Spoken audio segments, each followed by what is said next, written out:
نبی اکرم صلی اللہ علیہ وسلم کی شخصیت کے عظمت کے مختلف پہلو ہیں۔ ایک ہے آپ کا مقام و مرتبہ اور آپ کی عظمت بحیثیت نبی، ایک ہے آپ کی عظمت، آپ کا مقام رفیع و بلند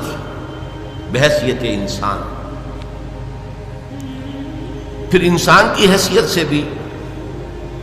ایک پہلو ہے روحانیات کا، آپ کا مقام اور مرتبہ روحانی اعتبار سے، اور دوسرا پہلو ہے عام انسانی معاملات کا، جن میں کہ انسان اپنی زندگی کے دوران لامحالہ جن میں سے گزرتا ہے اور مختلف حیثیتوں سے اس دنیا میں کام کرتا ہے۔ تو یہ جو مختلف پہلو ہیں عظمت محمدی کے صلی اللہ علیہ وسلم، ان میں سے بعض پہلوؤں کے بارے میں یہ بات ہمیں اچھی طرح سمجھ لینی چاہیے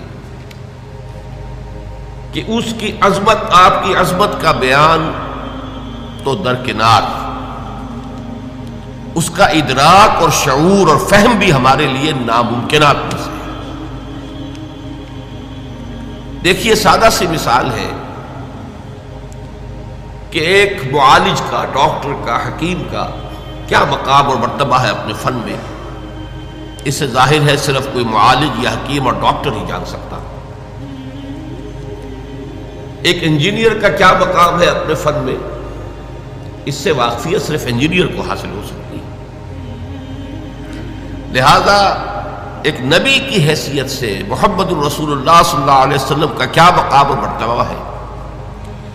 یہ صرف کسی نبی ہی کے لیے ممکن ہے کہ اس کا اندازہ کر سکے، کسی غیر نبی کے لیے یہ محال عقلی ہے۔ مزید برآں کسی بھی انسان کا کسی فن میں کیا مقام ہے، اس کا جو ایگزیکٹ تعین ہے، وہ وہی شخص کر سکتا ہے جو اس فن میں اس سے بالا تر ہو۔ اس لیے کہ نیچے جو ہوگا وہ تو صرف دیکھے گا اوپر کی طرف، اس کے لیے یہ ممکن نہیں ہے کہ اپنے سے بلندتر مقام کے حامل شخص کا اصل مقام و مرتبہ معین کر سکے۔ اب ظاہر بات ہے کہ نبی اکرم صلی اللہ علیہ وسلم سے بالا تر مقام کسی نبی کا نہیں، لہذا کسی نبی کے لیے بھی یہ محال عقلی ہے کہ وہ حضور کے اصل مرتبہ اور مقام کو سمجھ سکے، کجا یہ کہ عام انسان غیر نبی، اس کے لیے تو جیسا کہ میں نے عرض کیا یہ محالات عقلیہ میں سے۔ اسی طرح روحانی اعتبار سے حضور کا کیا مقام ہے، ظاہر بات ہے کہ ہم جیسے لوگوں کے لیے اس کا ادراک و شعور ممکن نہیں۔ چند باتیں میں آپ سے عرض کیے دیتا ہوں، بعض اعتبارات سے خود حضور نے اسے واضح کیا کہ یہ تمہارے لیے ناممکن ہے کہ سمجھ سکو۔ مثال کے طور پر حضور صوم وصال رکھتے تھے۔ صوم وصال اسے کہتے ہیں کہ آج روزہ رکھا اور شام کو اسے افطار نہیں کیا، وہی روزہ رات سے گزر کر پھر اگلے دن تک چلا اور اگلے دن شام کو افطار ہوا، تو یہ 2 دن کا صوم وصال ہے۔ اگر یہی بات آگے ایک اور دن چلے گی تو 3 یوم کا صوم وصال ہو جائے۔ نبی اکرم صلی اللہ علیہ وسلم یہ صوم وصال رکھتے تھے، لیکن اپنے ساتھیوں کو، صحابہ کو، یعنی نوٹ کیجئے ہمارے لیے تو کیا سوال پیدا ہوتا، صحابہ کو بھی روکتے تھے۔ جس پر کسی صحابی نے سوال کر لیا تو آپ نے فرمایا صلی اللہ علیہ وسلم، ایکم مثلی، تم میں سے کون ہے جو میرے مانند ہو؟ ابھی تو عند ربی، میں تو اپنے رب کے پاس رات گزارتا ہوں، هو یطعمنی و یسقینی، وہ مجھے کھلاتا اور پلاتا ہے۔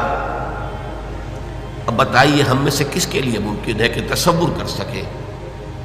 کہ یہ شب بصری جو اللہ کے ہاں ہوتی تھی اس کی نوعیت کیا تھی، اس کی کیفیت کیا تھی،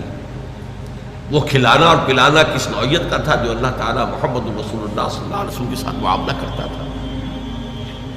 معلوم ہوا کہ یہ چیز بھی ہمارے دائرے سے خارج ہے۔ اچھا، میں تو اپنی بات کر رہا ہوں، میں سمجھتا ہوں کہ بڑے سے بڑے صوفی اور بڑے سے بڑے ولی اللہ کے لیے بھی ممکن نہیں ہے کہ حضور کے روحانی مقام کا پورا پورا ادراک کر سکے۔ ان دونوں پہلوؤں سے جب ہماری عقلیں اور ہمارا فہم و شعور اور ادراک عاجز ہے تو اس کا مفہوم یہ ہوا کہ اس کو بیان کرنے کی کوشش کرنا بہت بڑی خطا، بہت بڑی غلطی ہے۔ یہ بڑی خطا اس اعتبار سے نوٹ کیجیے، سادہ سی مثال سے بات سمجھ میں آ جائے گی۔ ایک لطیفہ ہے، کسی دیہاتی کی کوئی مشکل تھی جسے کسی ایک شہری بابو نے، شہری شخص نے حل کر دیا، اور وہ شخص جو تھا شہری، وہ ڈپٹی کمشنر تھا، لیکن اس دیہاتی نے اسے دعا دی، خدا تجھے پٹواری بنائے، اس لیے کہ اس دیہاتی کے لیے سب سے بڑا عہدہ، سب سے زیادہ صاحب اختیار ہستی پٹواری کی تھی۔ اس کی تھوڑی سی جنبش قلم سے اس کی زمین کسی اور کے نام درج ہو جاتی ہے، انتقال ہو جاتا ہے، اسی کے قلم کی جنبش سے مالیانہ معاف ہو جائے گا، سارے اختیارات اس دیہاتی کے جو ہے، اس کاشتکار کے جو ہے، وہ تو اس کے ہاتھ میں ہے۔ اسے کیا معلوم کہ اس پٹواری سے لے کر اس ڈپٹی کمشنر تک کتنے عہدے ہیں درمیان میں، اور وہ شخص کتنے مقام بلند پر فائز ہے جسے وہ دعا دے رہا ہے پٹواری ہونے کی۔ تو اسی کا اندیشہ ہے کہ ہم اگر حضور کے ان مقامات کو بیان کرنے کی کوشش کریں گے تو شدید خطرہ ہے کہ ہم حضور کی توہین کے مرتکب ہو جائیں، اس لیے کہ کما حقہ بیان ممکن نہیں ہے۔ جب کما حقہ بیان ممکن نہیں ہے تو ہم اپنے تصور کے مطابق مدح کریں گے، اور وہ بہت کمتر ہوگی اصل مقام کے اعتبار سے، اور اسی کا نام توہین ہے۔ یہی وجہ ہے، دیکھیے شیخ سعدی رحمۃ اللہ علیہ نے نہایت سادگی کے ساتھ میری ساری گفتگو کو سمو دیا اپنے دو اشعار میں۔ یا صاحب الجمال و یا سید البشر من وجهك المنیر لقد نور القمر لا يمكن الثناء كما كان حقه بعد از خدا بزرگ توئی، قصہ مختصر۔ جتنا ان کا حق ہے کہ ان کی ثنا کی جائے وہ ممکن ہی نہیں ہمارے لیے،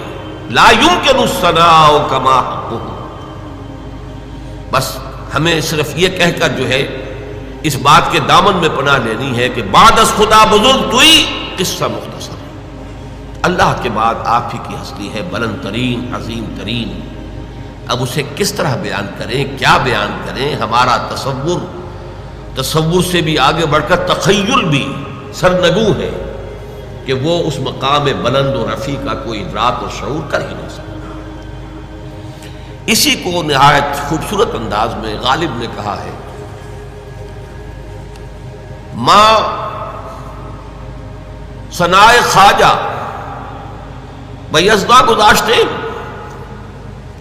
ہم نے حضور صلی اللہ علیہ وسلم کی ثنا اور حمد کو خدا کے حوالے کر دیا ہے، یزداں کے حوالے کر دیا، ہم اس کی کوشش ہی نہیں کرتے۔ کہا ذات پاک مرتبہ دان محمد است، اس لیے کہ وہی ذات پاک ہے جو محمد الرسول اللہ کے اصل مرتبے سے واقف ہے۔ یہ کاں جو ہے اس کے مصرع ثانی میں وہ کہ آن کا مخفف، فارسی میں اشعار میں یہ بہت ہوتا ہے کثرت سے کہ آ ذات پاک مرتبہ دان محمد است، کاں ذات پاک مرتبہ دان محمد است۔ محمد کے اصل مرتبے اور مقام کو جاننے والی ایک ہی ہستی ہے اور وہ اللہ تعالیٰ کی ہے، لہذا غالب ثنائے خواجہ